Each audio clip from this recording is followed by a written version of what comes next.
ఉగ్రవాదాన్ని అణిచివేయడానికి ప్రధాని మోడీ గారికి కేంద్ర ప్రభుత్వం తీసుకునే ప్రతి చర్యకు మేము అండగా ఉంటామని ప్రతిజ్ఞ చేస్తున్నాం। मोदी जी, हम आपके साथ हैं।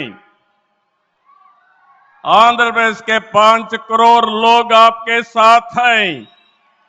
पूरा देश आपके साथ हैं। ఒకసారి గట్టిగా చెప్పండి, వందే మాతరం, వందే మాతరం, వందే వందే వందే भारत माता की, भारत माता की, भारत माता की।